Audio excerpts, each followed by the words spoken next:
Canucks lose to, I guess, the best team in Ontario, the Ottawa Senators. That game looked like the fatigue from COVID, then the lack of depth overall in this team, and due to injury, it all caught up to them. They just couldn't compete. Overall, they couldn't. They just couldn't find anything really to get it done.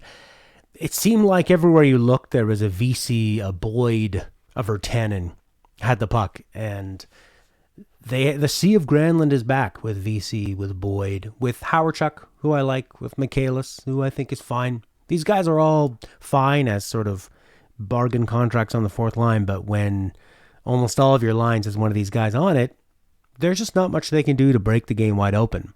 And in the last couple games against Toronto, we saw Horvat and Miller really elevate their game. Höglander had some great games, and Brock Besser, these guys, and Quinn Hughes, they were doing everything in their power to push the Canucks forward, put them on their backs, and of course, Holtby played out of his mind. Demko I wouldn't say he let in any bad goals, and he had some pretty good saves, but the goals that were terrible, the goals that were really dangerous opportunities, the ones on the power play, the one that kicked over to the side, and there was a deflection, I don't think you can blame Demko for those, but he himself said he's still feeling the effects of it. He's feeling the fog. So overall, that game was just kind of what you'd expect. It's interesting, though, because if you looked at this game on paper, say at the start of the season, and you predicted, okay, it's near the end of the season, Ottawa and Vancouver are both, Ottawa's well out of the playoff race. Vancouver is pretty far out, and it would take kind of a miracle to get back. You'd think this is going to be a pretty blah game. Oh, yeah, also, almost the entire roster for the Canucks had COVID. Pettersson's out. Edler has a suspension.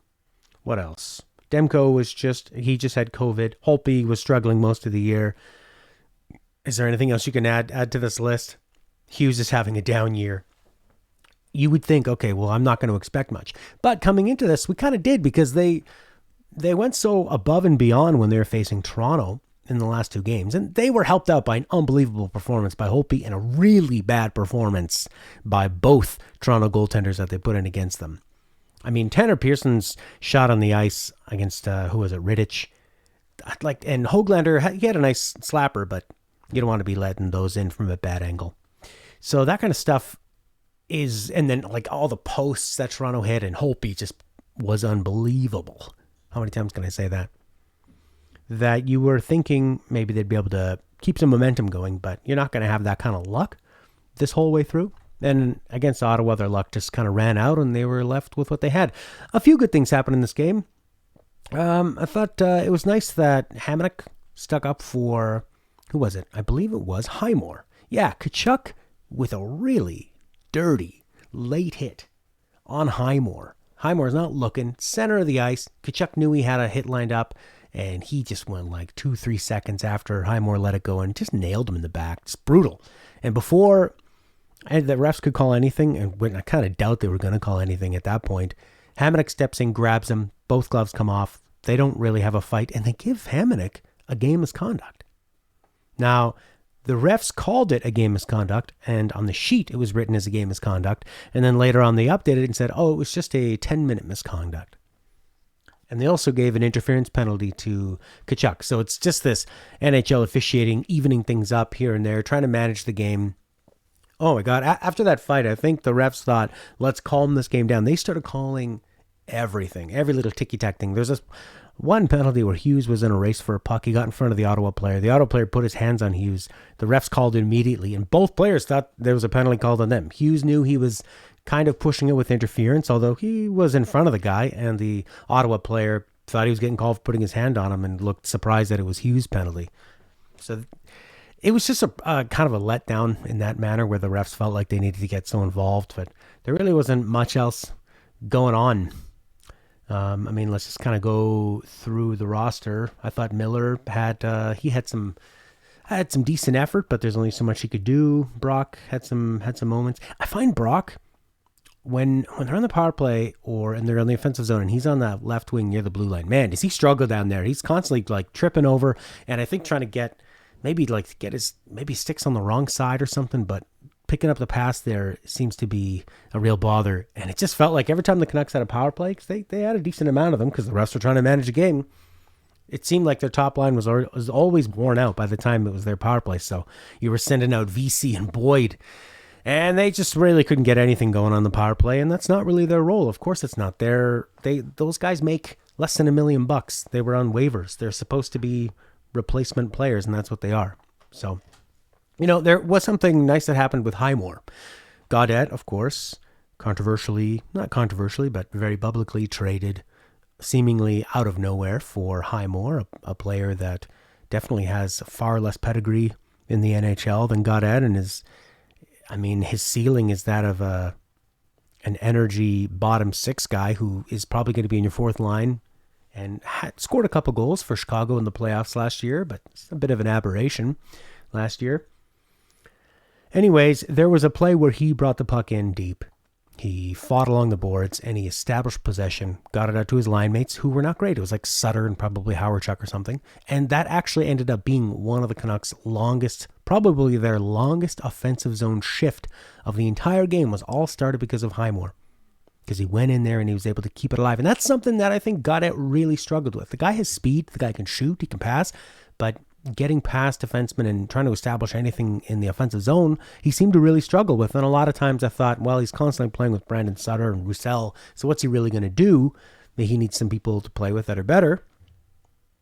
But I don't know. Highmore made it happen. And Highmore had a few touches, and there was sort of a bit of a pick. You could call it interference, but he picked an Ottawa player, and that kept the play alive. Now, he wouldn't get an assist if they scored there, but he managed to keep the play alive in that grindy bottom six energy player kind of way, where you're being smart with your energy and knowing where the puck is going to go and how the play is going to develop. And I think sometimes a lot of the time that's what Gaudette lacked. Gaudette has more high-end skill, for sure. You put Gaudette on a skilled line, he's probably going to pick up some points. But Gaudette as a center didn't seem to work out in Vancouver. He got lots of chances. He played with the top centers here and there, and never made it stick. Speaking of players who have had a lot of chances with the Canucks and haven't been able to make it stick, Jake Virtanen, I thought, had a pretty good night. He did take a really stupid penalty with a careless stick that gave them a high-sticking penalty when they were trying to build some momentum earlier on in the game. So obviously going down shorthanded is not a good way to do anything. But I thought that he was pretty good. He ended up on defense at one point, and he covered pretty well, and he blocked a shot, took a stinger from the puck. Looked like he was in pain, and he was physical. He grabbed some guy that, somebody cross-checked. I think it was Highmore again in front of the Ottawa net, and Highmore wasn't even going after their goalie. He's just standing there, and the whistle blew, and this Ottawa player, I don't know who it was, but man, he was pissed. He just cross-checked Highmore down hard, way after the whistle, got an immediate penalty, and Jake stepped in, grabbed the guy. That did give Jake a penalty as well, but I believe they gave 4 minutes in total. So sort of like cross-checking and roughing for the other guy who hit Highmore, and then just the 2 minutes for Jake. So that worked out pretty well. I mean, that's what you want. And I thought it's just going to be Jake's luck if he ends up, oh my God, if he ends up getting a penalty here. So overall, it was a pretty lackluster game. I think we're going to see a lot of these where the Canucks just kind of run out of gas. They're tired from dealing with this ridiculous illness that's swept through their team and are rushed back to play. And somebody said it on Twitter best. It's the Canucks need to rest, but they also need to practice. So trying to make this all work is you're going to have days like this where an Ottawa team who, say what you will about their talent, half their roster could probably be in the AHL, similar to the Canucks, but they do have some high-end talent, and they also play a good system, and they'll capitalize it. I live in the Ottawa region. I've seen them play against Colorado. I saw them play against the Devils. I saw them play against the Canucks twice. And they're in the right spots, and they never give up, and they never sort of look like they are as outskilled as they are, and they've gotten more skill this year. So they're able to capitalize. If you take it easy, or if you just don't have the energy because you've recently had your roster decimated by COVID. So overall, not a great game. We'll see if they can pick it up over the next 3 days. Maybe, I think people are coming back down to earth. The excitement of beating Toronto on the big stage, embarrassing Toronto, and the Canucks looking pretty good, but probably relying a lot on the goaltending, some posts, and terrible goaltending from Toronto. Also, I think Matt Murray played a great game too. He didn't have a lot of highlight reel goals, but he stopped absolutely everything he needed to. So that's, and he can do that. I mean, the guy, didn't he win a Stanley Cup with Pittsburgh? And then Ottawa signed him to big money long term, and it was looking like a disaster signing.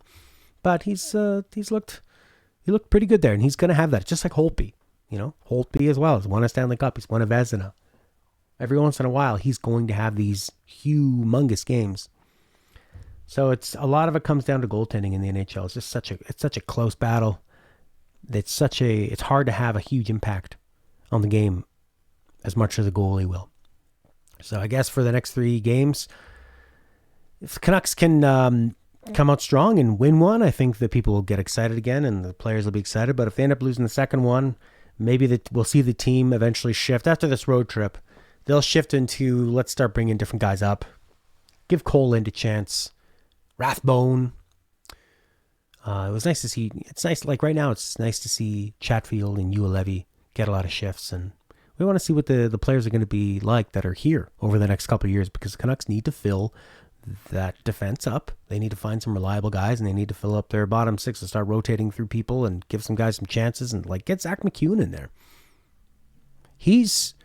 I don't think I'd ever want him above the 4th line, but I mean, the guy fights, he hits, he's pretty smart. He is kind of he's a bit slow, and sometimes he panics. But I thought that when he was getting some regular shifts and some regular games, he was starting to catch up to the league. Definitely played a lot better for this at times in this season than he did in the playoffs. So we'll see what happens. I'll come up here and talk after the next game. Last night I was just too tired. I fell asleep. And then this morning when I was going to post my video, my power went out. Turns out a tree fell on either the hospital or the hospital power line and started a fire. So as soon as it went out, we look outside, we see some smoke. We hear the fire trucks. These guys are great. I live in this tiny little village in the Gatineau Hills outside of Ottawa. And our fire people are amazing. They were there so fast. And I was a little worried because in between me and the hospital, there sure is a lot of brush and trees and a road, but I was thinking maybe we better prepare in case we have to evacuate or something. Never had to do it before, but all it takes is once with fire. Anyways, that's a little life update from me. Thanks everybody for watching. Let me know what you thought about this game and what you expect for the rest of the season, and have a good day.